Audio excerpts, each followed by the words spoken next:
future's coming up, so come on. We've been prepping, yeah, we're 50 years strong. So if you're knocking on our door, we're ready to help you learn and explore. We're creating whatever you want to be. We're explaining how you can succeed. It's amazing everything you can achieve at Mohawk.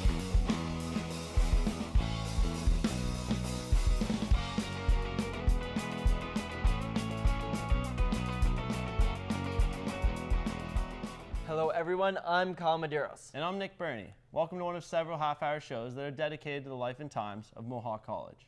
And why are we celebrating? Well, it's the 50th anniversary of the community college system in Ontario, and Mohawk College can hold its head high when it comes to being a part of such a great post-secondary system. As our theme song says, it's amazing. So, each one of our programs has a different theme, and this one is all about athletics.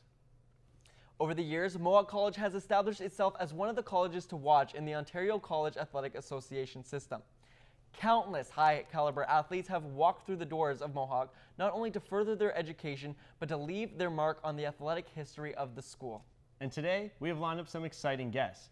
We have a couple of former superstar athletes for a roundtable discussion and to talk of their success with the Mountaineers. Then, we also have our very own current athletic director, Michelle Ball, joining us to talk about current and future outlook of athletics and recreation. First, here's a short introduction to what athletics has meant to Mohawk, though, over the years. When Mohawk College opened in 1967, there was no gymnasium for its athletes. All sports had to be played at high schools. It wasn't until 3 years later in 1970 that the gym was open with seating for 1,000 people. Mohawk played an important part in transitioning the college from the HIC to what is now known as the OCAA, thanks in large part to Joe Marco, Mohawk's first athletic director and secretary/treasurer of the OCAA.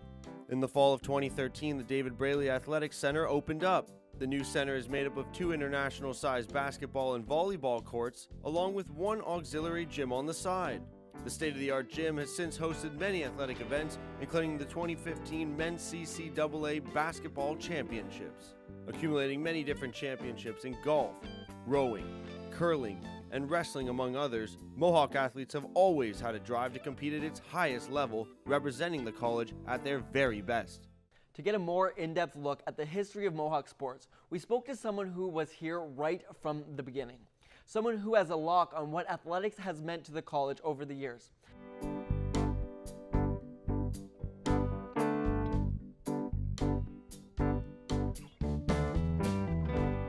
That was a decision made by the athletics committee.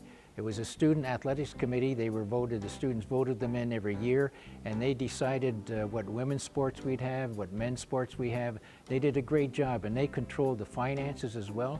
So the program here in the early days was funded by the students and actually controlled by the students as far as decision-making concerned. And they were very fair to the women's program and to the men's program. Not only varsity, but the intramural program and recreational program as well.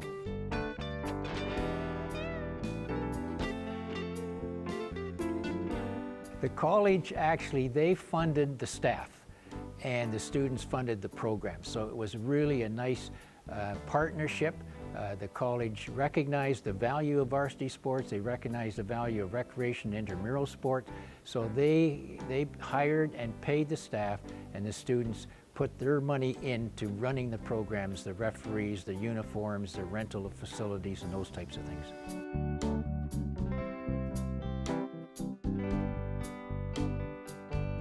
Well, I think that the way that we grew together and the way that, I'll give you an example, it was the mascot. And we had a college-wide contest, and it was Mo the Hawk, and from there we changed the names to the Mountaineers. So it was the history that, to me, was the exciting thing, to be in the ground floor and see the college grow, see the students' involvement, and getting into the future and where we are now.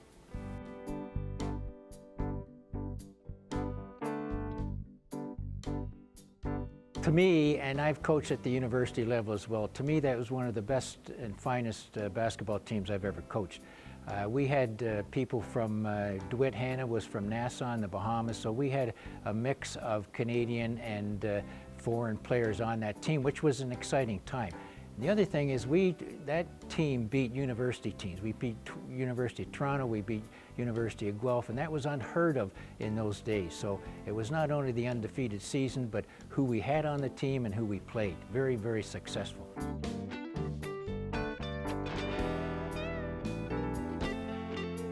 Well, it's the whole community concept and the way that it has really come through.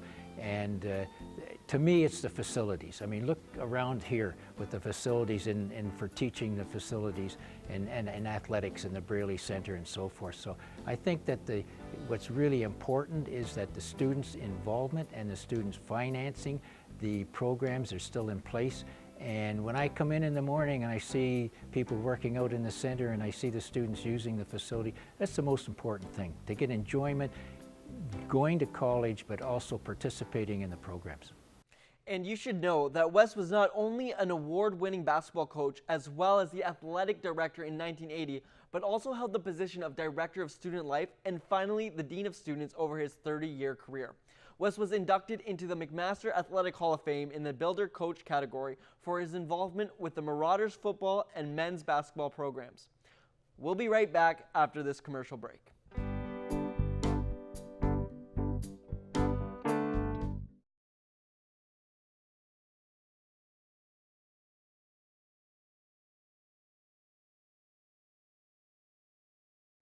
Welcome back. We're here with two athletes who represented Mohawk with great distinction. We will be talking with them in a moment, but first, there's been plenty of athletic success at Mohawk College in our first 50 years. Here's a look at some of those highlights. Mohawk College has had plenty of athletic success in our first 50 years, competing in many different varsity sports including basketball, volleyball, soccer, and rugby. Mohawk has a vast history of success. Mohawk was able to win the first ever OCAA volleyball championship in 1967. Since then, the college has captured a total of 58 OCAA titles, with at least one in every major varsity sport. The Mountaineers have also achieved 2 Canadian Collegiate Athletic Association championships. The men's 1981 soccer team became the first Canadian champions, and it wasn't until 30 years later that the 2011 men's basketball team reached the same heights. There have been many memorable players and teams at Mohawk in the first 50 years. This includes a pair of undefeated seasons in men's basketball and soccer in the early and late 70s. The 1970-71 undefeated men's basketball team may be the most impressive of them all, having gone an entire year without a loss in season, postseason, tournament, or exhibition play, which included several against high-ranking Canadian universities. In 1990-91, the women's basketball team captured their second consecutive and last OCAA championship, mainly based on the stellar play of one of the most dominant guards in Mountaineers history, Tracy Falaska. In 2005-2006, Peter Sonolis was named OCAA Male Athlete of the Year after leading the men's volleyball team through a 13-0 regular season on the way to their first championship in over 20 years. There have been many other successful athletes representing Mohawk, too many in fact to mention, and if the last 50 years are any indication, the next 50 should be something to watch. There are no winning teams without outstanding student athletes, and we have 2 of them joining us today. Tracy Falaska was inducted into the Mohawk College Hall of Fame in 2005. She was a dominant guard on the Mohawk women's basketball team, averaging 22.3 points per game and leading the team to 2 OCAA gold medals and 1 OCAA silver. She was named OCAA First Team All-Star in her final 3 years and CCAA All-Canadian in 1991. Twice named MVP of the team and also Outstanding Female Athlete in 1991, she was also named to the All-Millennium team in 2000 as one of Elite 10 women's college basketball players and inducted into the OCAA Hall of Fame in 2003. As well, we're joined by former volleyball star Peter Sonolis. He was a recipient of the OCAA Male Athlete of the Year in 2005-2006. CCAA All-Canadian, OCAA First Team All-Star, as well as being an OCAA Championship All-Star. He was the setter on the men's volleyball team and became the second Mohawk athlete to claim the OCAA Athlete of the Year award. Peter ended that year's season on a high note, leading the Mountaineers to their first OCAA men's volleyball title in 20 years and a 5th place finish at Nationals. En route to the championship, he led his team to an undefeated 13-0 league record. On top of all of that, he was named the OCAA Men's Volleyball Player of the Year. His former coach, James Bradley, had this to say about Peter, and I quote, "Peter became one of the most feared and respected players in the OCAA and was recognized as one of the best in the country." That's great praise for Peter. Thanks for joining us, Peter. Thanks for joining us, Tracy. So, question for you guys. Why did you choose Mohawk to further your sports career? Out of high school, I didn't know what I wanted to do, and was choosing either kinesiology or something engineering. My uncle, being an engineer, told me to go into engineering, so still unsure exactly what I wanted to do. I chose Mohawk Architectural Technology, and I'm glad I did that because it gave me used it as a stepping stone to get my professional engineer designation. So I did that at McMaster. While going to school at McMaster, I still played at Mohawk.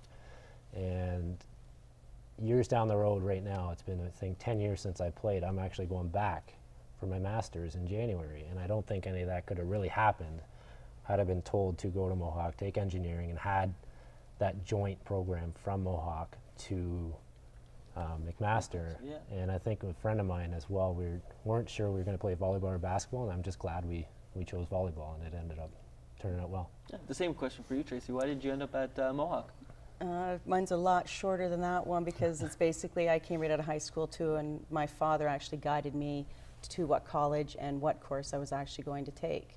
So that was the reason. Plus, some friends were going there in the basketball course as well.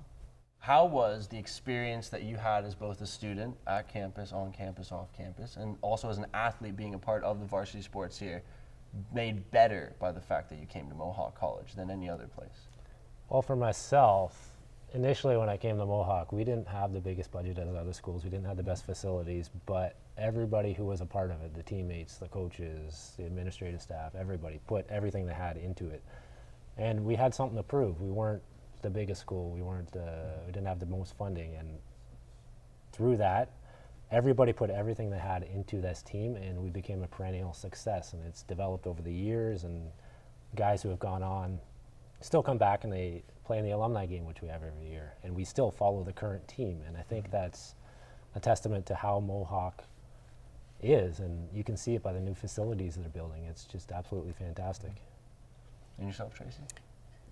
Basically, it helped me along the lines of going from high school of that mentality and coming here. And I mean, the professors were wonderful. I mean, they changed you from being a young teenager into someone of a younger adult. So I mean, I really respect every professor that I had here. And then on the court, obviously, the coach, Earl Begg, was fabulous. And the people that I was brought into for the first year, all of them, you looked up to them as your role models because they were the 5 starters and they tried to help you to get better and try and make the first team. So, I mean, it was a great experience coming here. I have nothing to compare it to. Like, Peter went to McMaster. I have nothing to compare it to. But from what I hear from other people, I had a wonderful 4 years here. Now, you both had success at one point or throughout your whole Mohawk career. Just can you take me through some of the emotions of maybe your best moments here, whether that even be just a championship, a game, or being with your teammates? Like, can you take me through some of that raw emotion? Tracy, let's start with you. Probably, I mean, obviously Peter will have hundreds of stories to tell, but when I found out about this, one of my most memorable was obviously when we were in Humber College going in for the OCAAs. And we were down 2 points, and we had the ball. They had just scored, and we had to bring the ball up the court and get a timeout, and they were doing a full court press on us. So, I mean, you had 10 seconds to get the ball in. When someone's guarding you, get over, do it the timeout. So by the time that happened, there was maybe 2 points left on the clock.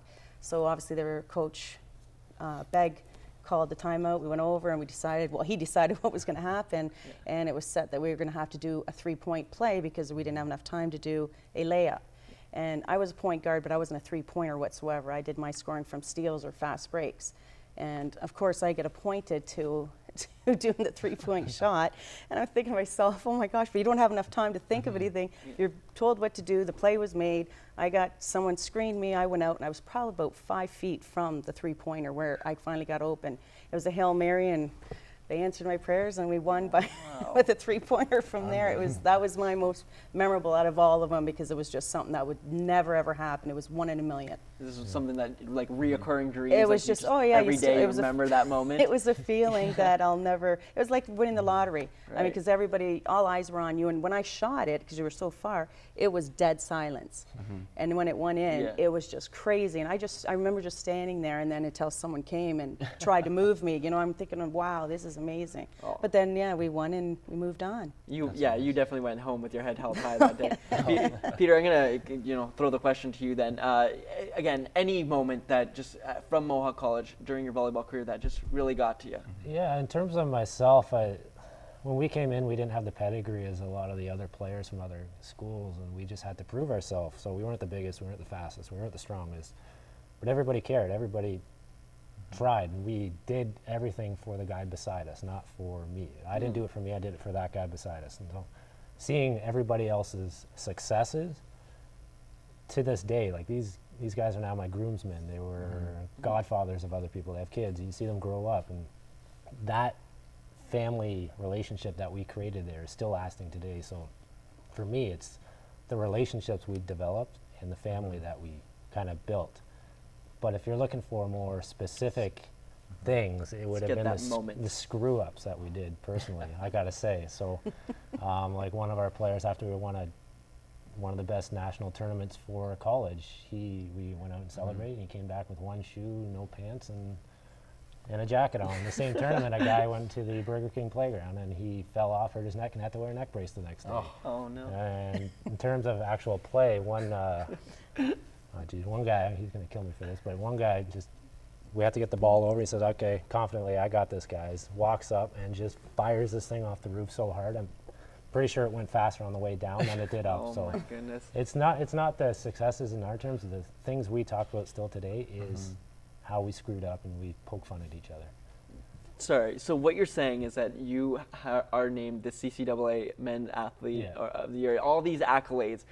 You won a championship. You know, a 13-0 season, and what you remember most is the screw-ups. Absolutely. That's the fun stuff, and that's something you can't get if you don't play varsity. It's great. So I guess the only other question to ask is, what has varsity sports done for you beyond, like you just mentioned, Peter, and beyond the court or being amongst the dressing room? What has varsity sports done for your life going forward? Now, where you are now in your career, these guys have become lifelong friends of yours. Beyond, the field of play, they were not just your teammates there; they're now your teammates, sort of through life. Yeah, you hit the nail on the head right there, Beck, and you gotta really time manage to be successful at both. But again, none of what I have today with my group of friends wouldn't have happened without varsity. So these guys in my life they're my best friends now, and they're my family, and that's going to continue on until I die, and I wouldn't have gotten that without varsity. And yourself, Tracy? I'm not I'm older than Peter. I'm not so close knit. Doesn't show with Doesn't show. That's it. Not a second. with everybody still, but when I come back every year, or when I can make it every year for the alumni, we all just get together, the girls from the years, and I had 4 years here, so I had different people each year.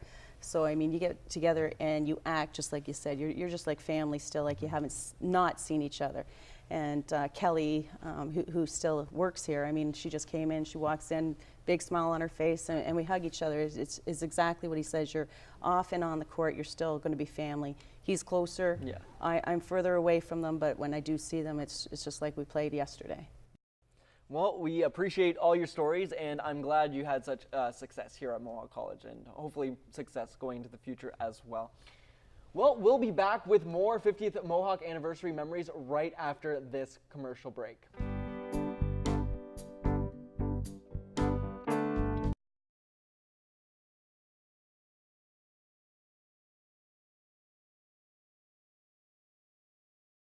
Welcome back.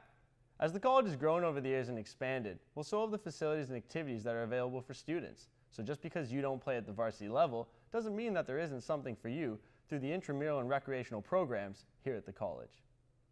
The purpose of campus recreation is to encourage and promote physical participation within the college.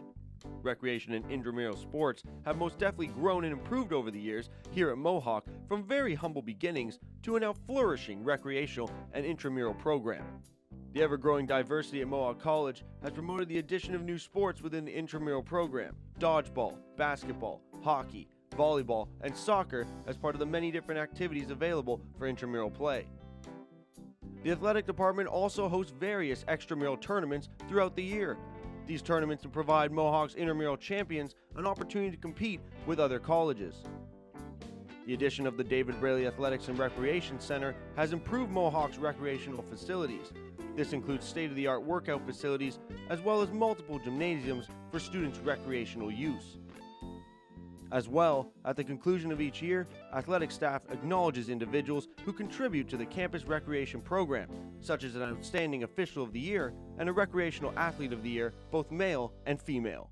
So as you can see, Mohawk offers a little something for all students, and the list of activities seems to be growing every year. Here with us now to talk about Mohawk's recreational and intramural programs is Michelle Ball, who is Mohawk College's Director of Student Engagement and Athletics. Welcome, Michelle. Thank you for having me. No, thank you for showing up. Can you give me a little bit of insight into your job? Sure. So as my title suggests, I'm the Director of Student Engagement and Athletics. So that includes social orientation, volunteering on campus, the Mo Crew, student leadership, as well as the athletics piece, which is varsity, intramural programming, and recreation programming as well. So how far has the intramural sports come over the years? So intramural sports has really grown in the last few years, particularly since we moved into the David Braley Athletic and Recreation Center.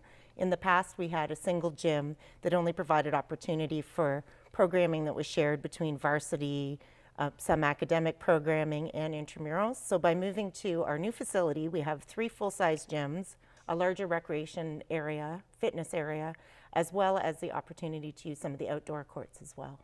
Definitely. Now, we also, along with that, we also have an influx of international students. What has that influx done to how you prepare for recreational and intramural sports? Well, the international students are actually a fantastic addition to our programming because we're able to look at our programming through inclusivity and inclusivity for different groups. So one group would be international students. So an example would be our cricket program. We introduced cricket, which was a hit. Intramural cricket is a big hit, and we're filled every night we have it. And this year we're introducing extramural cricket as well. So we're getting together sort of an all-star team to play against other colleges. So that should be a really good time. Now, you mentioned the word inclusivity. How important is that as a college for recreational and intramural sports? So inclusivity is really important. We want everyone to feel like they have a place at the college and a place in the gym as well. So that could involve recreation programming, things like ski trips or trips to the Blue Jays game. It could include fitness and dance classes, yoga, that could be a big part of it. Could include intramurals such as lacrosse or cricket, something that we haven't traditionally offered in the past. So we want everyone to feel like they belong, and it might even just be someone who's working as a scorekeeper at a game, but to have a job on campus. So we're really looking at providing opportunities for everyone. For everyone, yeah, no, and you mentioned extramural. You said you're putting together one for cricket. That means there are extramural programs for all our other sports as well, or? Yep, so our intramurals are playing against, teams playing against one another, so internally. Extramurals are kind of select teams from those intramural teams, so we have an extramural hockey team that travels and plays against other schools. It's a step in between intramurals and varsity. It's our extramural program. Is there any recognition awards or anything for any of these players that? It's more tournament-based. They are considered for different boards, especially through our recreation and intramural programming, but it is really tournament-based, and it's an opportunity to reward our students who are more involved in programming. Now, I heard that there were awards at the end of the year, not just for intramural and recreational players, but also for referees. Why have you put together, or have you helped put together a program that recognizes these players and referees? Yep, I think our intramural programming is just as important, if not more important, than our varsity programming. You can only have a couple hundred elite varsity athletes, but we have thousands of students who participate in recreational programming. So it's important for us to offer new things all the time to get more and more students involved. Thanks, Michelle, for giving us an insight into all the recreational and intramural programs here at the college. And we'll be right back after this.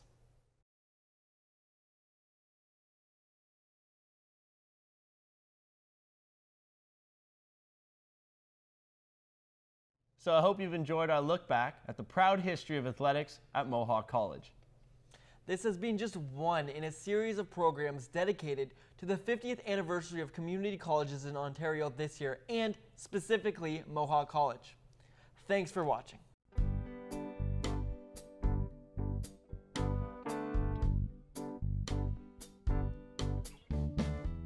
My name's Natalie and I'm a training specialist here at Mohawk College in Community Access and Engagement. And I just want to say a huge happy 50th birthday to Mohawk, and here's to the next 50 years.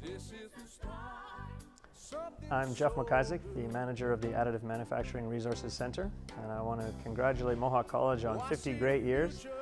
And I'm very proud to be here and part of the team, and I can't wait to see what comes in the next 50.